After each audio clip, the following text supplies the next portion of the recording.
Recogí el abrigo de mi nuera en la tintorería. El dueño, a quien conocía desde hacía muchos años, de pronto me jaló a un lado y me susurró: «Escuche bien, lleve a sus nietos y salga de este pueblo antes de que amanezca». Me quedé helada y le pregunté: «¿Por qué?». Él sacó una bolsita de plástico y con la voz temblorosa dijo: «Porque encontré esto dentro del abrigo de su nuera». Cuando vi lo que había adentro, me quedé sin aliento. Sin pensarlo, abracé fuerte a mis nietos y... Me alegra que estés aquí. Si estás viendo este video, dale like, suscríbete al canal y cuéntame en los comentarios desde dónde escuchas mi historia de venganza. Quiero saber hasta dónde ha llegado.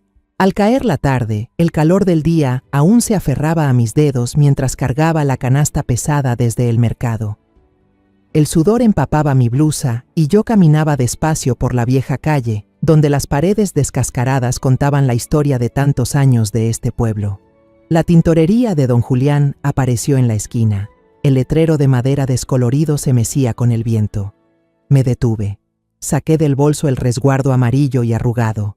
Esa mañana, Margarita, mi nuera, lo había puesto en mi mano con voz suave pero apurada. «Mamá, por favor, recoja el abrigo de lana en la tintorería de don Julián. Tengo reuniones todo el día». Asentí sin pensarlo mucho. Para mí era solo un encargo más, como tantos que siempre hacía por mis hijos. Al entrar, el olor del suavizante se mezclaba con el vapor que salía de un rincón. Don Julián, un anciano de gafas caídas sobre la nariz, estaba detrás del mostrador, hojeando un cuaderno con sus manos huesudas. Le tendí el papel. Él lo miró y asintió, sin decir palabra, entrando al almacén del fondo. Normalmente mandaba al muchacho que trabajaba con él, pero ese día fue él mismo, avanzando despacio, como si quisiera ganar tiempo. Yo esperaba sin preocupación, acariciando el asa de la canasta, pensando solo en qué cocinaría esa noche para mis nietos. Regresó con el abrigo de Margarita, envuelto con cuidado en un plástico transparente, impregnado de aroma a suavizante. Pero en lugar de entregármelo, se detuvo. Recorrió el local con la mirada, asegurándose de que no hubiera nadie más. Me pareció extraño, y antes de que pudiera preguntar, su mano áspera y llena de callos me sujetó con fuerza del brazo. «Doña Carmen», murmuró con voz ronca, casi un susurro, «venga un momento». Sin darme tiempo de reaccionar, me llevó detrás de una cortina gastada que cubría la parte trasera del negocio. El olor a cloro y vapor me hizo difícil respirar. Pilas de ropa por planchar se amontonaban como un muro desordenado, ocultando algo. «Usted tiene que ver esto», dijo, con la voz temblorosa, mientras abría el cajón desvencijado bajo el mostrador. De ahí sacó una bolsa de plástico transparente, pequeña, pero suficiente para que mi corazón diera un vuelco. Dentro había un comprobante de transferencia bancaria, sellado en rojo, con una cifra tan grande que tuve que mirarlo varias veces para asegurarme de no estar equivocada. Millones de pesos. ¿Quién podía guardar algo así en el bolsillo de un abrigo? Y junto al papel, una fotografía. Los rostros inocentes de Lucía y Mateo, mis nietos, con círculos trazados encima en marcador rojo. Eran círculos torcidos, rabiosos, como dibujados en un arranque de furia, o peor aún, con una intención oscura. Sentí la sangre helarse en mis venas, las manos frías como hielo. «Don Julián, ¿qué es esto?», balbuceé con la voz quebrada. Él negó con la cabeza, los ojos desbordados de miedo, como si ni él mismo pudiera soportar lo que había encontrado. «Doña Carmen, tiene que llevarse a los niños de inmediato. No pierda ni un segundo. Deben irse antes de que amanezca». Su voz era áspera, casi suplicante. Quise preguntarle más. Quise una explicación, pero él solo me puso la bolsa en la mano, repitiendo: «No puedo mantener esto aquí. Es demasiado aterrador». Tomé el abrigo, con las manos tan temblorosas que casi lo dejo caer. Guardé la bolsa en lo profundo de mi bolsillo, con la sensación de cargar una bomba a punto de estallar. Al salir, mis pasos eran inciertos, como si caminara sobre el aire sin sentir el suelo bajo mis pies. La canasta se ladeó, algunos tomates rodaron, casi cayendo sobre la acera. Afuera, el mundo seguía con su bullicio de siempre, los frenos de un autobús chirriando, los vendedores ambulantes pregonando, las risas de los niños corriendo por la calle. Pero en mi cabeza solo resonaba la voz insistente de don Julián, repitiéndose como un campanazo fúnebre. Antes de que amanezca. El cielo oscureció. La sombra del atardecer fue tragada por la densa noche. Entré a la casa, con los pies pesados como si llevara piedras. El sobre con cierre que guardaba el secreto aterrador seguía en lo profundo de mi bolsillo, ardiendo como una maldición. La casa grande, que antes estaba llena de las risas de Lucía y Mateo, ahora permanecía en un silencio helado. Agustín, mi hijo, estaba de viaje de trabajo en Guadalajara, a cientos de kilómetros. Solo quedábamos yo, mis 2 nietos pequeños y el vacío aterrador que Margarita había dejado. El teléfono vibró, un mensaje breve de mi nuera. «Mamá, tengo una reunión de imprevisto, llegaré muy tarde. Por favor, cuide a los niños». Miré las palabras en la pantalla y en mi pecho subió una inquietud sin nombre. ¿Era verdad o solo una excusa para ocultar algo? Entré a la sala, donde Lucía y Mateo jugaban concentrados con los bloques sobre la alfombra vieja. Lucía, la niña de 7 años con sus ojos grandes y redondos, armaba con cuidado una casita de piezas de colores. «Abuela, mira, mi casa tiene chimenea», gritó emocionada, con una voz clara como campanillas. Mateo, el pequeño de apenas 4 años, estaba a su lado, abrazado a un dinosaurio de plástico, murmurando una canción sin letra. Al verlo, sentí el corazón apretado. Apenas unas horas antes pensaba que estaban seguros en brazos de la familia, pero ahora, la imagen de los 2 círculos rojos en la foto me perseguía, como una amenaza invisible acechando en algún lugar. Forcé una sonrisa, acaricié la cabeza de Lucía. «Muy bien, mi amor, descansa un poco, la abuela prepara la comida». Pero en mi mente todo daba vueltas. La voz de don Julián no dejaba de sonar. «Hay que irse antes de que amanezca». No sabía de qué estaba huyendo, pero mi instinto de madre y de abuela me decía que esos 2 niños no podían quedarse ni un minuto más. Caminé en silencio hasta el dormitorio, cerré con llave y con la mano temblando marqué el número de Rosa, una amiga enfermera en quien confiaba plenamente. Rosa y yo habíamos pasado juntas tantas pruebas, desde los años de escasez criando hijos hasta las noches interminables cuidando a mi esposo en el hospital. Si había alguien en quien podía confiar ahora, era en ella. «Hola, Rosa, soy yo, Carmen», susurré con la voz quebrada por la preocupación. «Necesito tu ayuda. ¿Sabes de algún taxi confiable? Uno que pueda hacer un viaje largo». Esta misma noche Rosa guardó silencio un momento, tal vez percibiendo lo extraño en mi voz. «Carmen, ¿qué pasa? ¿Por qué tanta urgencia?» Respiré hondo, contuve las lágrimas. «No puedo explicarlo ahora, solo necesito un taxi, lo más pronto posible». Rosa no insistió, solo contestó breve. «Le llamaré a mi hermano, él es chofer, muy discreto». «Espérame 10 minutos», asentí, aunque sabía que no podía verme, y colgué con el corazón hecho un nudo. Fui a la cocina, mis manos se movían rápido. Saqué unos panes del mueble, corté unas rebanadas de queso, guardé unas galletas que a los niños les encantaban.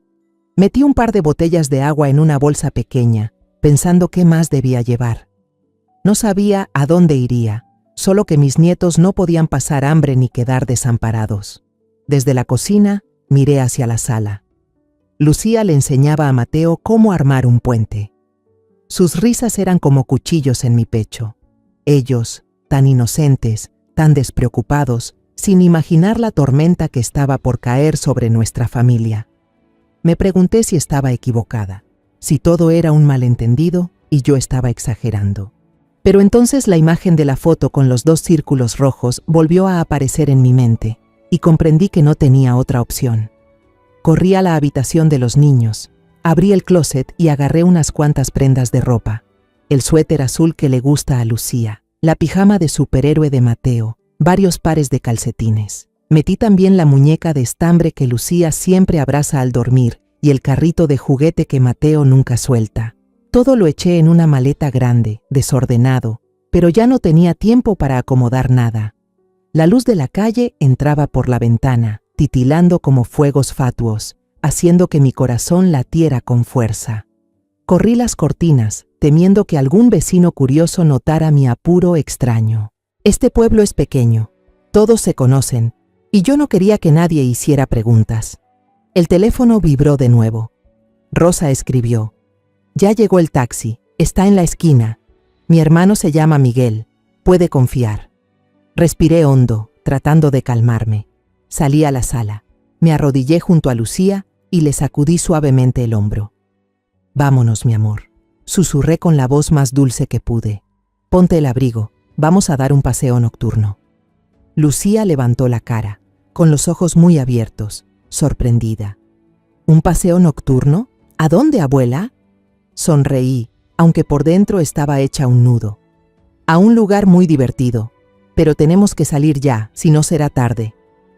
Mateo se frotó los ojos, empezando a quejarse por haber sido despertado. «Tengo sueño, abuela», murmuró adormilado. Saqué un caramelo del bolsillo y se lo puse en la mano. «Tómalo, sé bueno. Ven conmigo, luego sigues durmiendo». Mateo sonrió de oreja a oreja y olvidó enseguida el sueño. Lo cargué en brazos, tomé de la mano a Lucía y corrí hacia el taxi que esperaba en la esquina. El pasillo que llevaba a la puerta parecía interminable, mis sandalias arrastrándose contra el suelo frío, apresuradas y temblorosas. Puse a los niños en el asiento trasero y les abroché con cuidado los cinturones. Lucía abrazó la muñeca, mirándome con curiosidad, pero aún confiada. Mateo bostezó largo, apoyando la cabeza en el hombro de su hermana. Me senté junto a ellos, apretando la maleta contra el pecho, con el corazón pesado. El chofer, un hombre de mediana edad con rostro cansado, me observó por el retrovisor.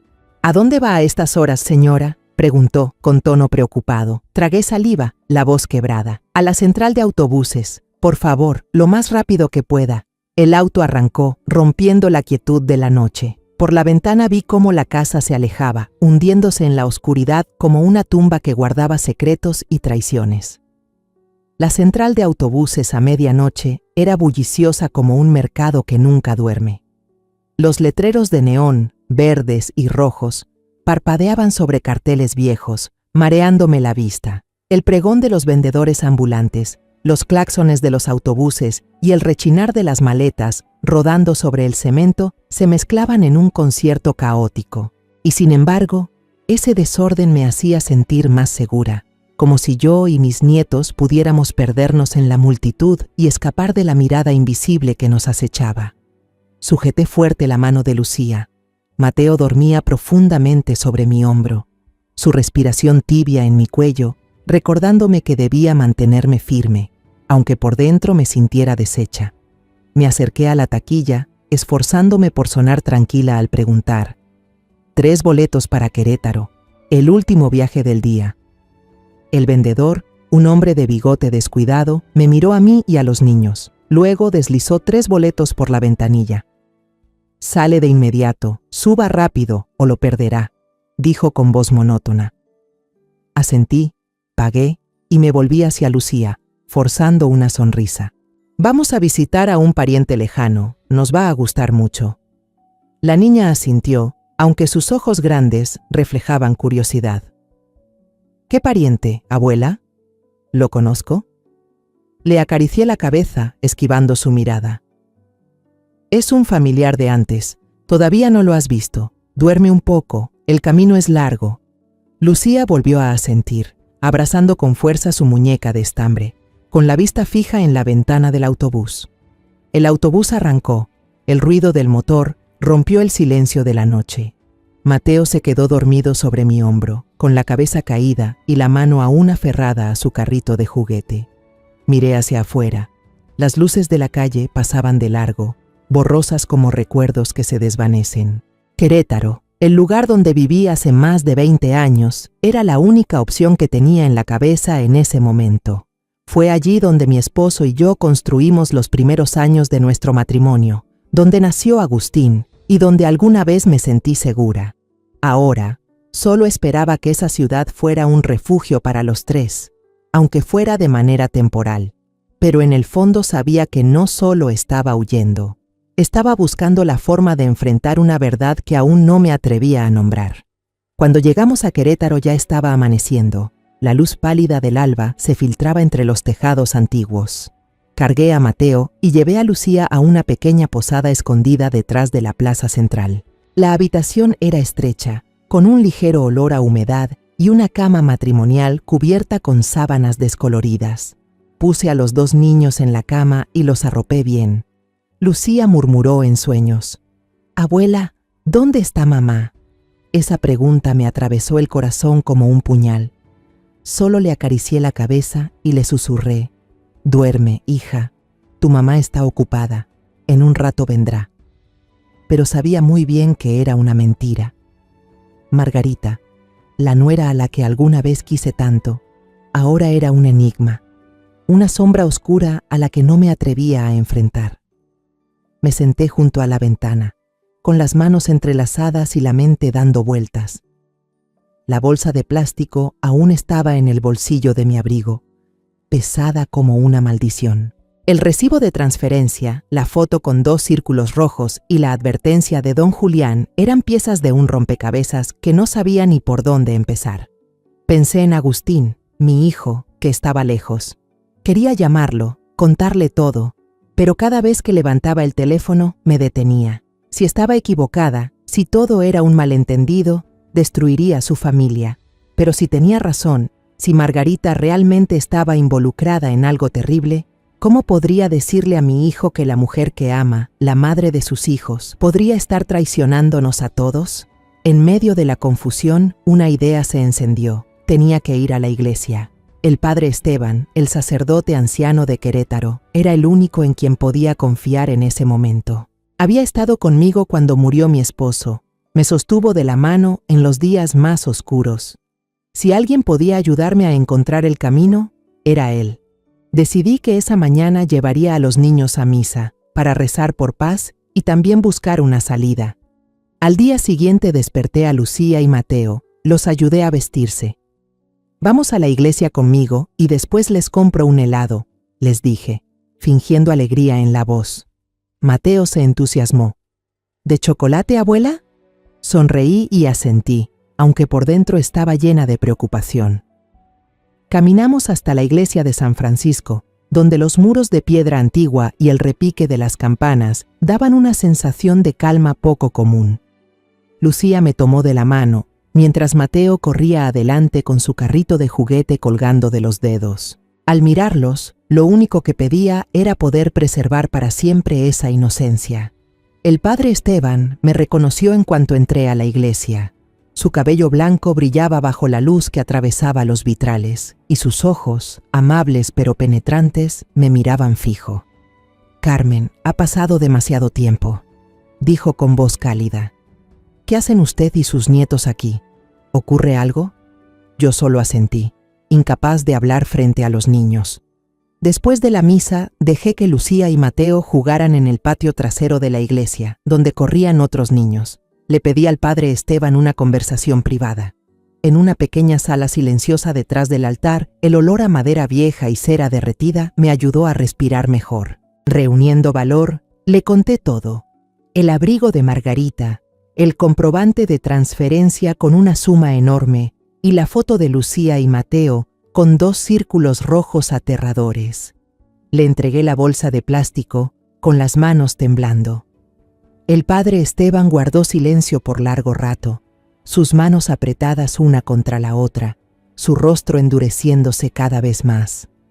Al final suspiró y dijo con voz grave: «Carmen, esto va más allá de lo que un sacerdote puede manejar. No es solo un asunto familiar, es un peligro mucho mayor. Necesita alguien que entienda de leyes». Se detuvo, me miró con profunda preocupación. «Conozco a alguien que puede ayudar. Fernanda, una abogada muy buena y feligrés de aquí. Ella sabrá qué hacer», asentí, sintiendo que un rayo de esperanza se encendía en medio de la oscuridad. Esa misma tarde, en el pequeño confesionario, conocí por primera vez a Fernanda. Era joven, tal vez poco más de 30, con el cabello corto y unos ojos tan agudos que parecían verlo todo. Llevaba guantes de látex, abrió con cuidado la bolsa y examinó el comprobante bajo la luz amarillenta. Este código de transacción pertenece a una empresa fantasma registrada en Cancún, dijo mientras sus dedos tecleaban rápido en la laptop, su rostro serio por la concentración. Una compañía inexistente. Se detuvo y señaló la última línea del documento. Firmado por Cortés Herrera. Ese nombre no significaba nada para mí, pero cuando Fernanda miró al padre Esteban, ambos intercambiaron una mirada cargada de significado. Ese hombre ha estado involucrado en fraudes financieros y lavado de dinero, dijo Fernanda con voz baja. Esto no es nada sencillo, doña Carmen. Sentí que mis manos, apoyadas sobre la mesa de madera, empezaban a temblar. ¿Pero por qué mis nietos?, pregunté con la voz quebrada. ¿Por qué están sus rostros marcados en rojo? Fernanda no contestó de inmediato, solo me miró con compasión. Necesitamos investigar más, dijo al fin, pero lo primero es que usted y los niños permanezcan aquí, donde estén seguros. Yo contactaré a algunos colegas de confianza para investigar. El padre Esteban puso su mano en mi hombro, su voz suave pero firme. Carmen, Dios protegerá a usted y a sus nietos. Pero usted debe ser fuerte, por ellos abracé a Lucía y Mateo al salir de la iglesia, mientras la tarde gris cubría las calles empedradas. Las campanas sonaban detrás, recordándome que ya no estaba sola. Al día siguiente, me encontré frente a la puerta de una pensión en Querétaro, con el corazón en llamas. Lucía y Mateo jugaban en el patio de Rosa, mi vieja amiga enfermera en quien confiaba plenamente. A través de la cerca de madera los observé. Lucía enseñaba a Mateo a soplar burbujas de jabón y sus risas cristalinas llenaban la mañana soleada. Sonreí, pero aquella sonrisa pesaba, como si cada segundo que pasaba allí fuera robado a ellos. Rosa, ¿puedes cuidar de los niños por un día?, le pedí, intentando mantener la calma. Tengo que regresar al pueblo a resolver unos trámites personales importantes. Rosa me miró. Sus ojos agudos parecían querer preguntar más, pero solo asintió. No te preocupes, Carmen. Los niños estarán bien conmigo. Les prepararé flan y les contaré cuentos. Le apreté la mano, sin decir nada más, pero con una gratitud infinita en el corazón. Tomé el primer autobús de la mañana de regreso al pueblo, encogida en el asiento del fondo, con la bolsa zip aún en el bolsillo de mi abrigo, como un recordatorio constante del secreto aterrador que estaba cargando. El paisaje pasaba frente a la ventana, los campos de maíz resecos, las casas destartaladas, pero yo no veía nada más que la imagen de los dos círculos rojos sobre la foto de Lucía y Mateo. Me preguntaba qué estaba haciendo, si era correcto dejar a los niños atrás y volver a este lugar peligroso, pero sabía que, si quería protegerlos, debía descubrir la verdad, por cruel que fuera. La casa familiar apareció cuando el autobús se detuvo en la última parada. Estaba silenciosa, fría. Ya no era el hogar que Agustín y yo habíamos construido durante tantos años. Ahora parecía una escena del crimen que me esperaba para ser descubierta. Saqué la llave de repuesto del fondo de mi bolso. Con la mano temblorosa abrí la reja. El chirrido de las bisagras resonó en el silencio, haciéndome girar la cabeza con sobresalto. La calle estaba desierta, solo unos perros ladraban a lo lejos. Entré y cerré la puerta, sintiendo que cruzaba a otro mundo, donde todo lo que había creído podía derrumbarse. La sala estaba igual que el día anterior cuando me fui. La manta ligera de Margarita tirada de cualquier manera sobre el sofá, como si hubiera estado ahí hacía apenas unas horas. A un lado, una taza de café a medio tomar, la espuma seca convertida en una mancha marrón. Me quedé parada, mirando alrededor, intentando hallar alguna señal, alguna pista que explicara lo que estaba pasando. Pero el aire dentro de la casa era pesado, como si hasta las paredes guardaran secretos. No dudé más y fui directo a la habitación de Agustín y Margarita, donde sabía que había algo que debía revisar. Debajo del armario, la pequeña caja fuerte gris seguía allí, inmóvil como un cómplice silencioso. Recordé el cumpleaños de Agustín, hacía unos meses, cuando Margarita, ebria después de varias copas de tequila, dejó escapar en voz alta la combinación mientras reía conmigo. Mamá, usted ni se imagina, Agustín siempre me dice que cambie la clave, pero a mí me gusta 12 de mayo de 2018, el día de nuestra boda. En aquel momento, solo me reí. pensando que era un detalle sin importancia. Pero ahora, esa secuencia era la llave para abrir la puerta hacia la verdad. Me arrodillé, arrastré la caja fuerte cubierta de polvo. Mis manos temblaban al girar cada número. 12-0, 5-18. El clic seco resonó como un disparo en el silencio, haciendo que mi corazón diera un vuelco. Abrí la pesada puerta de la caja, respirando agitadamente. Dentro, fajos de billetes de dólares apilados con orden. Los verdes brillaban y me dejaron atónita. Decenas, tal vez cientos de miles de dólares, una suma que mi familia jamás había soñado. Junto a ellos, un montón de pasaportes y credenciales falsas, con nombres desconocidos: María González, Juan Álvarez, Sofía Morales. Los hojeé uno a uno, el corazón golpeando como si leyera la lista de fantasmas. En una esquina había 2 teléfonos celulares sellados, listos para ser activados en algún plan. Pero lo que me dejó sin aliento fueron los papeles del fondo. 3 boletos de avión en clase ejecutiva de Ciudad de México a Madrid, a nombre de Margarita, Lucía y Mateo. No estaba el nombre de Agustín. Los revisé una y otra vez, esperando equivocarme, pero la verdad fría era como un cuchillo atravesándome el pecho. Margarita planeaba escapar, llevarse a mis nietos y dejar a mi hijo como un estorbo.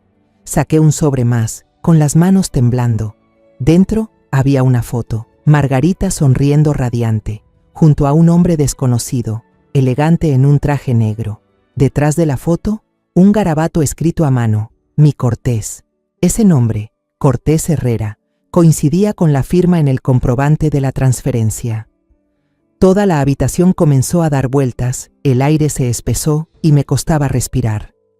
Me senté en el suelo, con la espalda apoyada en el mueble, la foto cayó de mis manos. Margarita, la nuera a la que había querido como a una hija, la que cocinaba conmigo en las comidas familiares, la que me abrazó llorando cuando Agustín tuvo problemas en el trabajo. Esa mujer nos estaba traicionando. No solo traicionaba a Agustín, también planeaba llevarse a mis 2 nietos, como si fueran parte de un plan.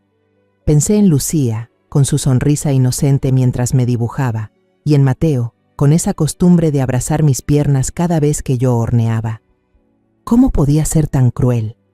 ¿Cómo pudo rodear sus caritas con un marcador rojo, como si fueran mercancía? En ese instante, el ruido familiar de la moto de don Pedro, el vecino, sonó en la calle.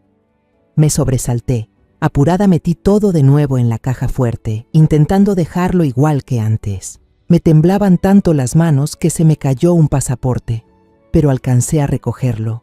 Empujé la caja a su sitio y la cerré. El corazón me golpeaba tan fuerte que parecía el de una culpable. Me puse de pie, me sequé el sudor de la frente e intenté calmarme. Al ir hacia la puerta, alcancé a ver un sobre roto en el bote de basura de la cocina, con el logo de un banco extranjero brillando bajo la luz. Instintivamente lo tomé, lo guardé en el bolsillo de mi chaqueta sin pensarlo. Cuando la puerta se cerró de golpe detrás de mí, salí a la calle como flotando. Sabía que no solo estaba huyendo. En mi bolsillo llevaba la prueba de un plan terrible. Margarita pensaba escapar con Cortés, llevándose una fortuna, abandonando a Agustín y, lo peor, cargando con mis 2 nietos como parte del plan. Regresé a la pensión en Querétaro, con las piernas pesadas como plomo y el bolsillo aún guardando aquellas pruebas horribles de la casa. Ya era pleno mediodía, la luz apagada del sol se filtraba entre las rendijas de las cortinas delgadas y caía sobre el suelo de madera vieja. Lucía y Mateo acababan de despertar de la siesta. Estaban en la cama, frotándose los ojos. Lucía, con el cabello enredado, levantó la cara hacia mí, sus ojos grandes e inocentes. «Abuela, ¿cuándo volvemos a casa con mamá?» Su pregunta fue como un cuchillo en el pecho.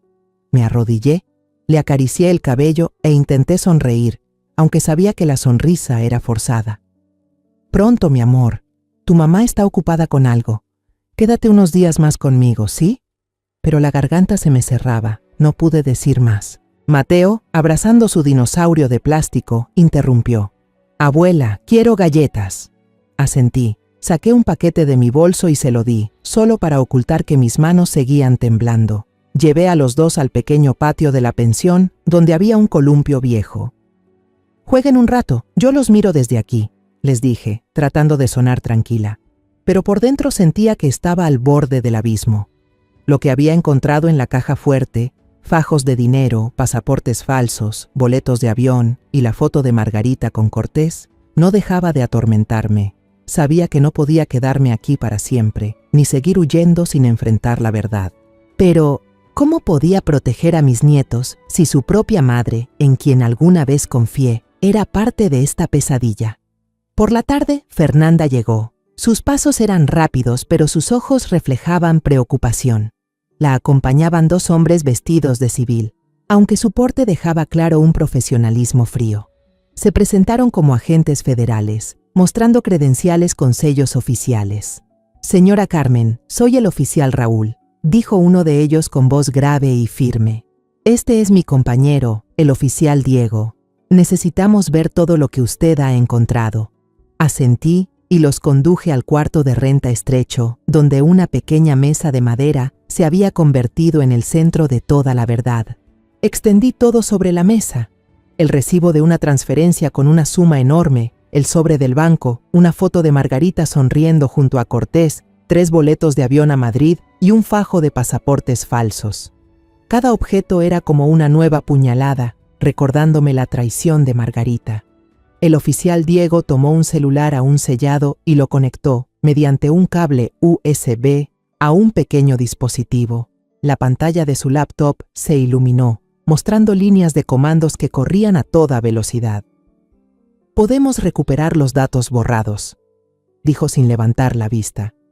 «Estas cosas suelen guardar más información de lo que la gente cree». Yo permanecí sentada, con las manos entrelazadas, el corazón golpeando fuerte. Afuera, Lucía y Mateo jugaban en el patio. Sus risas llegaban hasta dentro, pero no me atreví a mirar. Sentía que si perdía un segundo de control, dejaría escapar el dolor que me estaba asfixiando. Tras unos minutos de tensión, Diego giró la pantalla hacia mí. Allí había una carpeta de fotos, y en la primera aparecía otra vez la imagen de Lucía y Mateo. Sus rostros inocentes estaban rodeados con marcador rojo, distorsionados con una intención cruel. Contuve la respiración, como si el aire del cuarto hubiera desaparecido. El oficial Raúl señaló la pantalla. Su voz bajó de tono, como queriendo evitar que yo me derrumbara. «Señora, esto no es una marca personal. Es un símbolo usado en redes de trata de personas». La palabra trata sonó como un trueno, dejándome paralizada. Amplió la imagen y mostró una serie de números diminutos en la esquina. «Es un código de transacción. El círculo rojo significa objetivo seleccionado. Los niños forman parte de un plan mucho más grande». Instintivamente abracé a mis nietos, aunque estaban afuera, como si pudiera protegerlos de aquella verdad aterradora.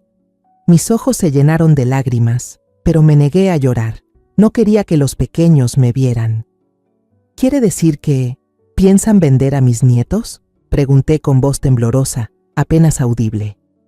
Raúl asintió, con una mirada llena de compasión. «Aún no conocemos todo el plan, pero estas pruebas señalan a una red criminal organizada. Y la mujer de esta foto», señaló a Margarita, «muy probablemente es cómplice». Fernanda puso su mano en mi hombro y su voz también temblaba. «Señora Carmen, esto ya no es un asunto de familia, es un caso penal sumamente grave. Vamos a hacer todo lo posible para proteger a los niños». Pero sus palabras no lograron calmar la tormenta dentro de mí. Margarita, la nuera a la que había amado como a una hija, la que estuvo conmigo cuando nació Mateo, la que compartió risas en tantas noches de familia. ¿Cómo pudo ser tan cruel? ¿Cómo pudo convertir a 2 niños, su propia sangre, en objetivos de un negocio sucio? Diego siguió escribiendo en la laptop, sacando los mensajes que habían sido borrados. Apareció uno, corto pero frío. Se eligieron 2 objetivos: asegurar la entrega a tiempo. El mensaje fue enviado desde el número de Margarita a un número desconocido, firmado C.H. Cortés Herrera. Sentí la sangre en mi cuerpo como si se congelara. Ella realmente hizo esto. murmuré sin saber a quién le hablaba. Fernanda me tomó la mano, apretando suavemente. Doña Carmen, sé que esto duele mucho, pero tiene que ser fuerte, por los niños. Me dijeron que mantuviera la calma, que actuara como si no pasara nada. No se comunique con Margarita, dijo Raúl con voz firme. Ella no debe saber lo que usted ha descubierto. Necesitamos tiempo para investigar más, asentí, pero el corazón me estaba hecho un ovillo. ¿Cómo podía fingir normalidad cuando cada respiración llevaba el dolor de la traición? ¿Cómo podía mirar a los ojos de Lucía y Mateo sabiendo que su madre había planeado venderlos como si fueran mercancía? Volví a llevar a los 2 nietos a la habitación, tratando de jugar con ellos como siempre. «Abuela, cuenta la historia del vampiro», insistió Mateo, subiéndose a mi regazo. Abracé al niño y le conté la historia que le gusta, pero mi voz se quebró, como si yo misma estuviera perdida en una pesadilla. Lucía estaba a un lado, dibujando con lápices de colores, tarareando una canción. Los miré y me dolió el pecho como si me lo cortaran. Ellos eran despreocupados, inocentes, sin saber que su mundo había estado a punto de ser destrozado por la misma madre que amaban. Afuera, las nubes negras avanzaron y cayó un aguacero repentino. La lluvia golpeaba con fuerza el techo de lámina del hospedaje, marcando el ritmo del desorden en mi pecho.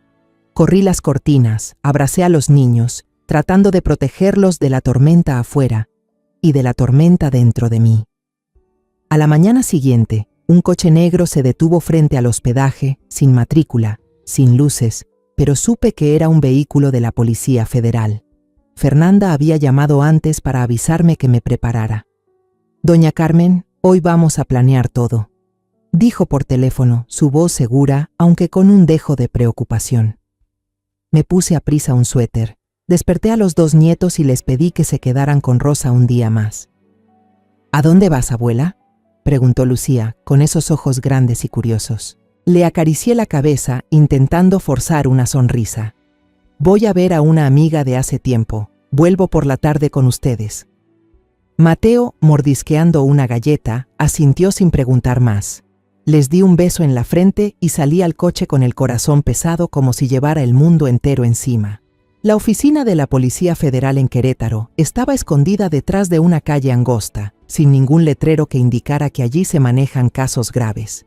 Entré y me llevaron a una sala de reuniones pequeña, donde flotaba el olor a café viejo y papeles. Fernanda ya estaba esperando, sentada en una mesa larga.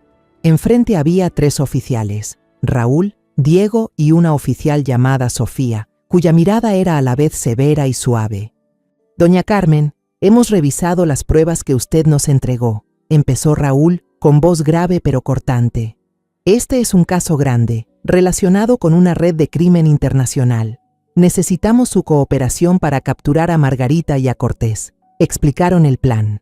Crear una escena falsa de que Lucía y Mateo habían desaparecido, para hacer que Margarita y Cortés entren en pánico y revelen sus movimientos. «Vamos a vigilar todas sus comunicaciones», dijo Sofía, señalando una pantalla que mostraba el mapa de la ciudad. «Hemos instalado un dispositivo de escucha en el teléfono de Margarita y estamos siguiendo el número de Cortés. Se comunicarán entre ellos y entonces tendremos pruebas suficientes». Escuché, pero el corazón se me apretó. «¿Y mis nietos estarán seguros?», pregunté, con la voz temblorosa, sin poder ocultar el miedo. Sofía puso la mano sobre mi hombro, con una mirada firme. «Tranquila. Hemos dispuesto un refugio absolutamente seguro para los niños. Usted podrá hacer videollamadas cuando quiera para verlos». Los llevaron a otra habitación, donde una trabajadora social estaba jugando con Lucía y Mateo en un cuarto lleno de juguetes. Lucía estaba coloreando un dibujo y Mateo armaba un Lego mientras balbuceaba una historia sobre una nave espacial. Al mirarlos, sentí ganas de llorar. Ellos no sabían que yo estaba intentando protegerlos de su propia madre. «Señora Carmen, los niños se quedarán aquí, conmigo», dijo la trabajadora con voz suave. «Yo los cuidaré como si fueran mis propios hijos». Asentí, abracé fuerte a mis 2 nietos una vez más antes de irme, sintiendo que dejaba una parte de mi corazón. Esa noche regresé a la pensión y me senté sola en el pequeño cuarto, con el teléfono en la mano, esperando. Fernanda y Diego estaban conmigo. El dispositivo de escucha estaba sobre la mesa y la pantalla del portátil brillaba con los mensajes que se estaban vigilando. Tal como lo esperábamos, mi teléfono vibró. Un mensaje de Margarita en tono desesperado. «Mamá, ¿dónde está? ¿Ha visto a los niños? Han desaparecido. He llamado a la policía. Estoy muerta de miedo». Leí el mensaje y sentí que el corazón se me apretaba. ¿Cómo podía fingir así? ¿Cómo podía escribir esas palabras cuando ella misma había planeado llevarse a mis nietos? Diego me indicó que no contestara, solo movió la cabeza suavemente. «Déjala que se enrede sola», murmuró. Media hora después, el teléfono de Margarita llamó a un número desconocido. El dispositivo de escucha se activó y su voz sonó por el altavoz, nerviosa y temblorosa. «Cortés, los niños han desaparecido. Ya tenía todo listo, pero no los encuentro por ninguna parte». La voz del hombre al otro lado era ronca y molesta. «Cálmate. No podemos echarnos atrás ahora. Los boletos de avión ya están comprados. El comprador del otro lado está esperando. Si no tenemos la mercancía, estaremos en un gran problema». La palabra comprador fue como un cuchillo clavándose en mi piel. Cerré el puño, las uñas incrustándose en la palma, intentando contener las lágrimas. Lucía y Mateo, mis dos angelitos, siendo llamados mercancía. Quería gritar, quería ir a enfrentar a Margarita, pero Diego me hizo señas de que guardara silencio, con la mirada fría. La llamada terminó, pero Margarita siguió enviando mensajes a Cortés. «Si no encontramos a los niños, todo el plan se vendrá abajo. Tienes que hacer algo». Diego esbozó una sonrisa helada. «Que se venga abajo, así debe ser», dijo con voz grave. «Esta confesión será una prueba irrefutable en el juicio». Fernanda me tomó la mano y la apretó suavemente, como queriendo darme fuerza. «Señora Carmen, ya casi terminamos con esto», dijo, pero su voz también se quebró, como si ella misma sintiera mi dolor. Me quedé allí, con las manos heladas apretadas, sintiendo a la vez un miedo profundo y un extraño alivio. Alivio porque sabía que Margarita y Cortés estaban cavando su propia tumba, pero el dolor seguía oprimiéndome el pecho. Pensé en los días pasados, cuando Margarita era una muchacha tímida recién llegada a la familia, cuando se sentaba conmigo en la cocina, amasando pan y contándome su sueño de abrir una tiendita. Yo la quise, pensé que era parte de la familia, pero ahora, cada recuerdo era como una herida que se abría más cada vez que lo evocaba. Afuera de la ventana, la noche era espesa, sin una sola estrella. Escuché el murmullo suave de varios motores de autos sin luces, estacionados en silencio en la esquina de la calle. Eran como bestias al acecho, esperando con paciencia el momento justo. Miré a Fernanda, luego a Diego, y sentí que estaba entrando en una partida de ajedrez cuyo final desconocía.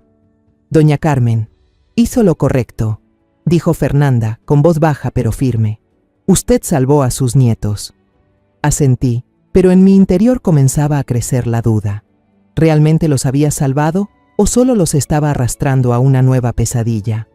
Aquella noche, la oscuridad cubrió Querétaro como un velo denso. Yo estaba sentada dentro de un vehículo de mando de la Policía Federal, estacionado a 2 cuadras de un hotel barato en las afueras. El aire dentro del auto era pesado, con el olor a aceite de motor y café frío mezclándose y volviéndome aún más difícil respirar. Fernanda estaba a mi lado, su mirada dura como el acero, pero con las manos fuertemente entrelazadas, como si tratara de contener su tensión. La oficial Sofía, quien me había tranquilizado esa mañana, ajustaba la radio, su voz grave pero clara. «Doña Carmen, usted solo quédese aquí, escuche, nosotros nos encargamos de todo». Pero ¿cómo podía estar tranquila si mi corazón latía con tanta fuerza que parecía querer salirse del pecho? Lucía y Mateo estaban seguros en la sala de juegos de la policía, pero el simple hecho de saber que estaba a punto de presenciar la traición de Margarita me hacía temblar. Por la radio se escucharon órdenes cortas, afiladas como cuchillos. Equipo Alfa, posición en la esquina noreste. Equipo Bravo, control en la salida trasera. El objetivo se dirige al punto de encuentro. Apreté mis manos con fuerza las uñas clavándose en mis palmas, tratando de no mostrar mi miedo. Fernanda posó una mano en mi hombro y murmuró: «Doña Carmen, todo terminará esta noche. Hizo lo correcto al sacar a los niños», asentí, pero las lágrimas ya corrían en silencio por mis mejillas. ¿Lo correcto? ¿Qué había hecho yo aparte de huir y pedir ayuda? Sin embargo, en lo profundo de mi corazón sabía que no tenía otra opción. Tenía que proteger a mis nietos, aunque el precio fuera enfrentar la desgarradora verdad sobre mi nuera, a quien alguna vez había querido como a una hija. Sofía abrió la transmisión en vivo del dispositivo de escucha y la voz de Margarita resonó, temblorosa y acelerada. «Cortés, no lo entiendo. ¿Dónde están esos dos? Sin ellos, ¿qué vamos a entregar en el trato?». Cada palabra me cortaba como un cuchillo. «Trato». Esa palabra me hizo querer gritar, lanzarme y abofetearla. ¿Cómo podía llamar a Lucía y Mateo, sus propios hijos, como si fueran mercancía? La voz ronca y áspera de Cortés respondió: «Cállate, primero vamos al hotel. El intermediario ya está esperando allí. Si no llevamos la mercancía, estamos acabados». Contuve el aliento, como si el aire dentro del auto se hubiera esfumado. Intermediario, mercancía. Esas palabras eran agujas en mi pecho, recordándome que aquello no era solo una traición familiar, sino un crimen monstruoso. Sofía susurró en la radio: «El objetivo entró al estacionamiento. Prepárense para actuar». Escuché a través del micrófono el golpe seco de una puerta cerrándose, luego pasos rápidos sobre el cemento. Imaginé a Margarita y Cortés, dos siluetas tensas avanzando hacia el estacionamiento vacío, sin saber que caminaban directo a la trampa tendida por la policía. De pronto, un grito firme rasgó la quietud. «Policía Federal, manos arriba». El estruendo de botas corriendo, el chasquido de linternas encendiéndose, y entonces un alarido agudo de Margarita, tan cortante que desgarró la noche. «No, no puede ser», gritó, con voz llena de terror. Por el radio, escuché ruidos de forcejeo. «¡Cortés, corre!», gritó Margarita, pero de inmediato un oficial ordenó: «¡Quieto! ¡Levanta las manos o disparo!». Se oyó un golpe, luego el cuerpo de Cortés cayendo al suelo, junto a una camioneta blanca. «¡No te muevas!», ordenó otra voz. Escuché el sonido metálico de las esposas ajustándose. Margarita lloraba, la voz hecha pedazos. «Se equivocan, yo no hice nada». Pero enseguida escuché su bolso caer al piso, fajos de dinero saliendo a la vista, y la voz fría de un oficial: «¿Tienes algo más que decir?». Sentada en el auto, ya no pude contenerme. Las lágrimas corrían silenciosas por mis mejillas. No sabía si lloraba de alivio porque la trampa había funcionado o del dolor de enfrentar la verdad, que Margarita, a quien yo había considerado como una hija, estuvo dispuesta a vender a mis dos nietos. Fernanda tomó mi mano, la apretó fuerte. «Doña Carmen, ya los detuvieron. Los niños están a salvo», dijo con la voz temblorosa. Pero el dolor dentro de mí no se calmaba. Pensaba en aquellas noches en que Margarita se sentaba conmigo, riendo, compartiendo sueños pequeños. Yo le creí, la quise, pensé que era parte de la familia. Ahora solo quedaba un fantasma, alguien que había querido destruirlo todo. Una voz sonó por el radio, breve pero autoritaria. Los dos objetivos fueron asegurados. Operación exitosa, sin bajas afuera. Las sirenas se encendieron al mismo tiempo. Las luces rojas y azules giraban reflejándose en las paredes viejas del hotel. Escuché motores de patrullas arrancando, voces dando órdenes, pasos apresurados. La noche parecía desgarrada por el caos, pero para mí era la señal de que la red del destino finalmente se había cerrado. Unas semanas después, me senté en la sala de audiencias del Tribunal Federal en Querétaro. El aire era pesado, denso, como si las paredes guardaran los secretos. Las bancas estaban llenas de vecinos, mezclados con algunos reporteros armados con cámaras y libretas, sus miradas afiladas, listas para registrar cada instante. Abracé fuerte a Lucía y a Mateo. Los niños se acurrucaban contra mí como si sintieran la tensión en el ambiente. Fernanda estaba a mi lado, acariciándome la espalda, susurrando: «Doña Carmen, hoy todo terminará. Usted ha sido muy valiente, Pero ¿cómo podía sentirme fuerte si mi corazón estaba hecho trizas? La verdad sobre Margarita, sobre su plan terrible, estaba a punto de salir a la luz, y yo sabía que dejaría cicatrices imposibles de borrar en mí y en mis nietos. En el banquillo de los acusados apareció Margarita, con el uniforme beige de prisionera, el cabello enredado, sin rastro de la nuera radiante que yo había conocido. Su rostro estaba demacrado, envejecido 10 años, los ojos hundidos, como si también la persiguiera su culpa. A su lado, Cortés temblaba, las manos esposadas, la cabeza gacha, incapaz de mirar a nadie. Al verlo, no sabía qué sentir, rabia, dolor o solo un vacío helado en el pecho. Yo había querido a Margarita, había creído que era parte de la familia, incluso la defendí en sus peleas con Agustín, pero ahora era solo una extraña, una mujer que había intentado vender a mis nietos como si fueran mercancía. El fiscal, un hombre de mediana edad con voz firme, se puso de pie y comenzó a hablar. Señoría, estamos juzgando un caso especialmente grave, relacionado con lavado de dinero, conspiración para secuestrar niños y participación en una organización criminal transnacional. Fue presentando una a una las pruebas, cada una como una puñalada más en mi corazón. El comprobante de transferencia con una suma enorme apareció en la pantalla grande. Los números en rojo hicieron murmurar a toda la sala. Después mostró un montón de pasaportes falsos, nombres extraños que recordaban la red criminal en la que Margarita y Cortés estaban involucrados.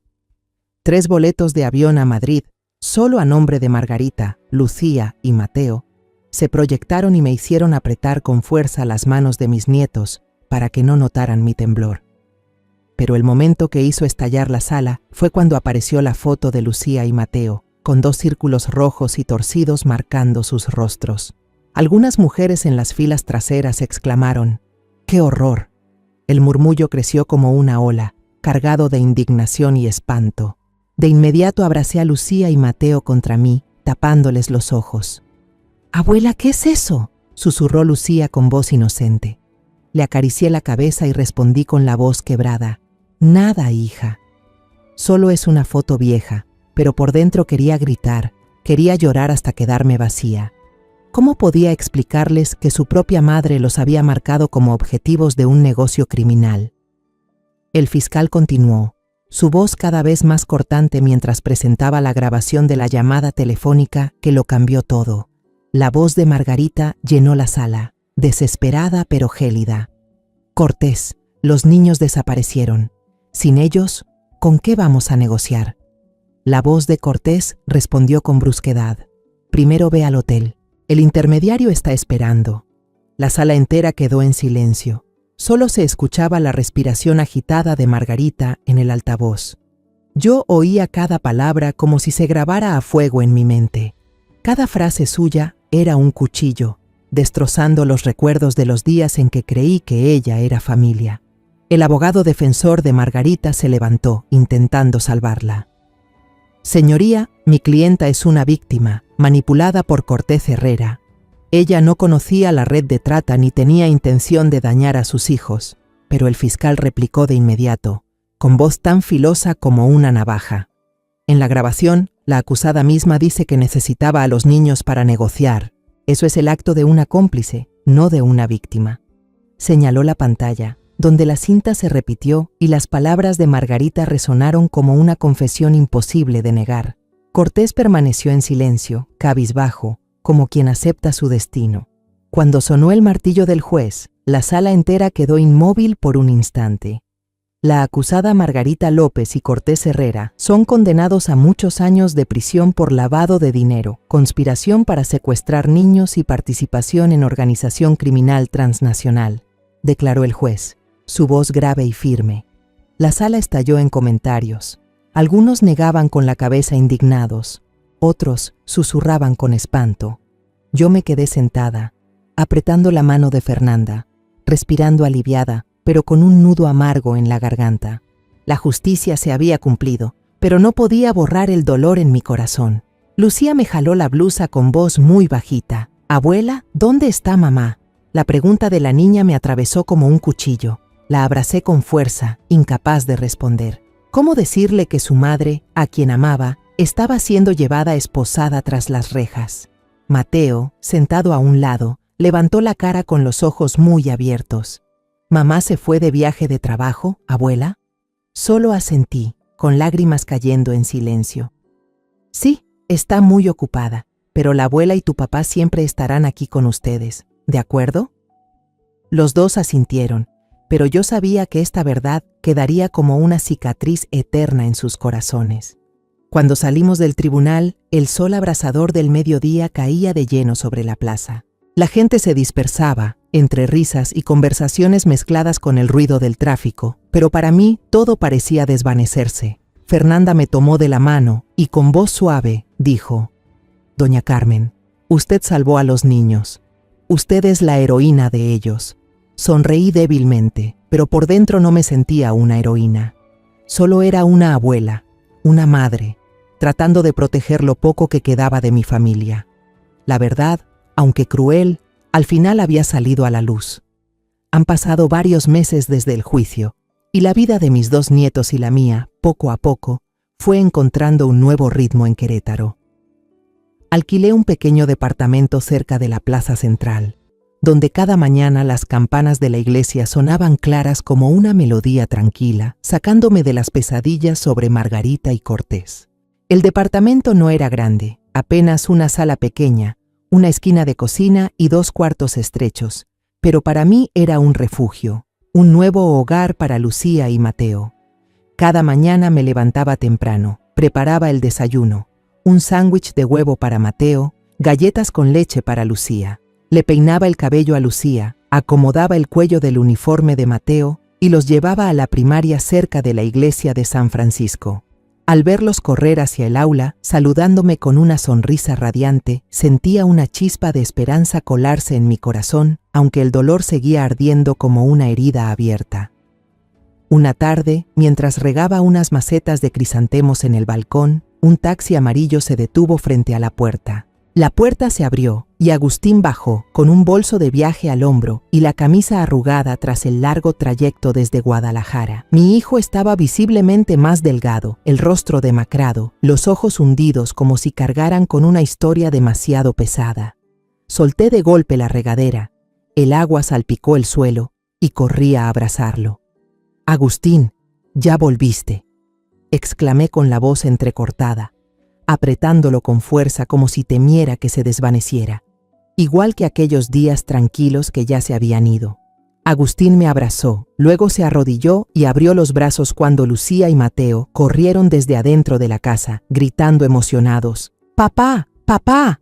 Se lanzaron a su pecho entre risas, y en ese instante vi cómo los ojos de Agustín brillaban, aunque solo fuera por un segundo. Esa noche, los 4 nos sentamos alrededor de la mesa pequeña en la cocina. Preparé el pozole que a Agustín le gustaba desde niño, el aroma del maíz y el chile llenando la casa con calidez. Lucía contó historias de la escuela y Mateo mostró un dibujo que su maestra había elogiado, pero el ambiente seguía cargado, como si todos supiéramos que había un tema pendiente, algo que debía ser dicho. Después de recoger los platos, mandé a los niños a su cuarto a jugar con los rompecabezas y me senté frente a Agustín. «Hijo, tengo que contarte todo», dije con voz grave, entrelazando las manos para contener el temblor. Empecé a hablar despacio, desde aquella tarde en la tintorería de don Julián, cuando recibí el abrigo y descubrí la bolsa de plástico con el comprobante de transferencia y la foto de Lucía y Mateo marcada con un círculo rojo. Le conté del viaje en autobús nocturno, de la caja fuerte bajo el mueble, de los boletos de avión a Madrid sin los nombres de los niños, y del juicio donde se reveló la verdad atroz sobre Margarita y Cortés. Cada palabra era como una puñalada, no solo para mí, también para el corazón de Agustín. Él se quedó en silencio, enredando los dedos en su cabello revuelto, los ojos enrojecidos. Y cuando le conté la parte en que Margarita llamó a los niños mercancía para negociar, Agustín golpeó la mesa con la mano y con la voz rota dijo: «Basta, mamá». Se levantó y empezó a caminar de un lado a otro en la pequeña habitación, como si no pudiera soportar el peso de la verdad. «Mamá, en realidad yo ya sospechaba de Margarita desde hace tiempo», dijo Agustín, con la voz llena de angustia. «Ella solía salir temprano y volver tarde, Escondía el teléfono y de repente desaparecían sumas grandes de dinero en la casa. Yo le preguntaba, pero siempre decía que era dinero del trabajo. Yo no quería creer que pudiera hacer algo malo. Pensé que estaba protegiendo a la familia, pero resulta que solo fui un tonto. Se detuvo, apartó la cara, los hombros le temblaban. Me levanté, tomé la mano temblorosa de mi hijo, sin decir nada, solo compartiendo en silencio su dolor. Sabía que el sufrimiento de Agustín no era solo por la traición de su esposa, sino también por la sensación de impotencia de no haber podido proteger a sus dos hijos. Lucía y Mateo, desde la habitación, salieron en silencio, como si percibieran la tensión en el ambiente. Lucía abrazaba su muñeca de lana y preguntó bajito: «Abuela, ¿papá está triste?». Asentí. La atraje hacia mí y le puse un pedazo más de carne en su tazón. «Papá solo está cansado por el viaje, come tranquila». Mateo se metió en la conversación con voz inocente. «Papá, ¿mañana jugamos Lego juntos?». Agustín sonrió débilmente y le acarició la cabeza. «Sí, mañana jugamos». Pero yo sabía que esa sonrisa no era más que una máscara para ocultar su corazón roto. Después de la cena, cuando los niños ya estaban en su cuarto, Agustín se sentó a mi lado y dijo con firmeza: «Mamá, voy a pedir el divorcio. Me quedaré con la custodia completa de los niños y contigo voy a reconstruir una nueva vida para ellos». Lo miré y en sus ojos vi una determinación que hacía mucho no veía. «¿Estás seguro, Agustín?», pregunté con voz temblorosa. Él asintió, apretando mi mano. «No puedo perdonarla, mamá. No es por mí, es por Lucía y Mateo. Ellos merecen una vida segura y haré todo para que sean felices». Asentí con lágrimas en los ojos. Al fin, mi hijo había encontrado el valor de enfrentar la verdad, aunque doliera tanto. Esa noche me quedé en el balcón, mirando la calle pequeña e iluminada. La luz amarillenta de los faroles dibujaba sombras intermitentes. Desde dentro de la casa, la voz de Agustín leyendo cuentos a los niños se mezclaba con las risas limpias de Lucía y Mateo. Y entonces el osito de peluche dijo: «Ya no le tengo miedo a la oscuridad». Leyó Agustín, y escuché a Mateo exclamar: «¡Qué valiente el osito!». El sonido de las páginas al pasar se unía al ambiente, trayendo una paz frágil pero invaluable. Cerré los ojos, respiré profundo y sentí un poco de calor regresar a mi corazón. El tiempo pasó en silencio. El pequeño departamento que había alquilado se convirtió de verdad en un hogar donde poco a poco las heridas de las 3 generaciones fueron sanando. El tribunal ya había dado el fallo final, otorgándole toda la custodia de Lucía y Mateo a Agustín y a mí. Al escuchar la noticia, me senté en el sofá abrazando fuerte una taza de té caliente, con la sensación de que al fin se había levantado la pesada losa que me oprimía el pecho. Cada domingo por la mañana llevaba a Lucía y a Mateo al parque cercano. Las campanas de la iglesia de San Francisco sonaban, mezclándose con el canto de los pájaros en los árboles. Agustín, que ahora trabajaba de manera estable en Querétaro, solía jugar fútbol con Mateo en el césped verde. El niño, con sus piernitas cortas, corría detrás del balón, sonriendo de oreja a oreja. «Papá, pégale fuerte». Mientras tanto, Lucía daba vueltas feliz en su triciclo alrededor de la fuente, con su coleta alta ondeando al viento. Me senté en el banco, saboreando una taza de café caliente, mirando a los 3 jugando bajo el sol. La luz se filtraba entre las hojas, esparciendo destellos dorados sobre el suelo, y en ese instante sentí una paz que nunca antes había tenido, como si la tormenta hubiera pasado y el cielo por fin volviera a estar claro. Una tarde, toda la familia fuimos juntos al mercado en la plaza central. El aire estaba lleno del aroma a tacos asados y frutas frescas. Lucía, con los ojos brillantes, eligió por sí misma un cómic viejo en el puesto de libros, hojeando cada página con entusiasmo. «Abuela, este tiene una princesa que monta un dragón», exclamó, mostrándome el libro. Sonreí, le acaricié la cabeza. «Lo elegiste muy bien, esta noche te lo leo». Mateo, en cambio, insistía en un globo con forma de superhéroe, tirando de la camisa de Agustín. «Papá, cómpramelo. Los superhéroes vuelan muy alto». Agustín se echó a reír, sacó la billetera y pagó, mientras yo escogía en silencio los manojos de verduras más frescas, unos tomates bien rojos y una bolsa de maíz para preparar pozole. Esos momentos sencillos, como pequeñas piezas de un rompecabezas, estaban poco a poco recomponiendo la familia que parecía haberse roto. En el departamento, pegué en la pared de la sala los dibujos torpes de Lucía y Mateo. Había uno con 4 personas, yo, Agustín, Lucía y Mateo, tomados de la mano bajo un techo rojo, con un sol grande y algunas nubes blancas. Lucía señaló el dibujo, orgullosa. «Esta es nuestra casa, abuela. El techo rojo lo elegí yo, porque es mi color favorito». Miré la imagen con una sonrisa suave, pero sentí un nudo en el pecho. En el dibujo no estaba su madre, y yo sabía que, por más que intentara, ese vacío siempre estaría ahí. Solo esperaba que el amor de Agustín y mío fuera suficiente para llenar un poco esa ausencia en el corazón de los niños. A veces veía la imagen de Margarita en los periódicos, normalmente en notas cortas sobre el caso, acompañada de una foto en la que aparecía demacrada, sin vida, tras las rejas. Cada vez que pasaba, escondía el diario, lo hundía en el fondo del bote de basura, sin querer que Lucía o Mateo lo vieran. Eran demasiado pequeños para entender, y no quería que sus sonrisas limpias fueran manchadas por una verdad cruel sobre su madre. Pero yo sabía que algún día tendría que decirles, tendría que explicarles por qué ella ya no estaba. Ese pensamiento me estremecía, pero me repetía a mí misma que, cuando llegara el momento, encontraría la manera de que lo comprendieran sin que ese dolor los destruyera. Por la noche, cuando Lucía y Mateo ya dormían profundamente, me sentaba en la mesa de la cocina y abría el viejo diario que había empezado a escribir desde mis primeros días en Querétaro. Mi mano, ahora menos temblorosa, se deslizaba sobre las páginas, dejando estas palabras. Hoy, Lucía dibujó una familia.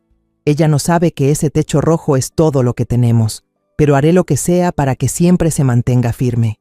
Crecerán rodeados de amor y verdad, no de mentiras ni de miedo, y nunca más nadie se atreverá a usar un bolígrafo rojo para marcar sus rostros. Cerré el cuaderno, apagué la luz, quedando solo el sonido de la respiración tranquila de mis 2 pequeños ángeles en la habitación contigua y el murmullo suave del viento nocturno entrando por la ventana. A veces, en mis sueños, todavía veo la imagen de Margarita, no la de la sala del tribunal, sino la de aquella joven que un día entró tímidamente en mi casa, con un ramo de margaritas en la mano y una sonrisa nerviosa. Me despierto y las lágrimas caen en silencio, no por nostalgia, sino por el dolor de una confianza traicionada. Pero entonces escucho a Lucía llamándome alegre desde la sala, o la risa traviesa de Mateo jugando con su papá, y sé que no puedo dejar que el pasado me arrastre de nuevo. Me seco las lágrimas, me levanto y preparo un nuevo día para mi pequeña familia. Una noche, después de leerles un cuento a mis 2 nietos, Agustín se quedó conmigo en la sala. «Mamá, encontré un trabajo estable aquí», dijo, con una voz grave pero firme. «Quiero quedarme en Querétaro, criar a los niños contigo. Lo lograremos, ¿verdad?» Miré a mi hijo y vi en sus ojos una determinación que no había visto desde que era niño. «Claro que sí, hijo», respondí, tomando su mano. «Lo lograremos porque nos tenemos el uno al otro». Agustín sonrió, y por primera vez en muchos meses, esa sonrisa ya no estaba cargada de peso.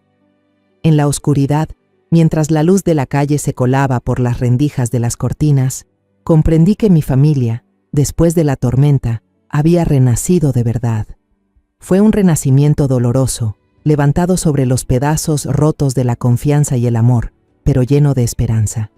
Me levanté, salí al balcón y miré la calle tranquila. Las campanas de la iglesia sonaron a lo lejos, como un recordatorio de que, por más cruel que haya sido el pasado, nosotros, yo, Agustín, Lucía y Mateo, seguiríamos adelante, con el amor como faro iluminando el camino. En lo más profundo de mi corazón entendí que todo lo que pasó no solo fue la tragedia de mi familia, sino también una advertencia para cualquiera.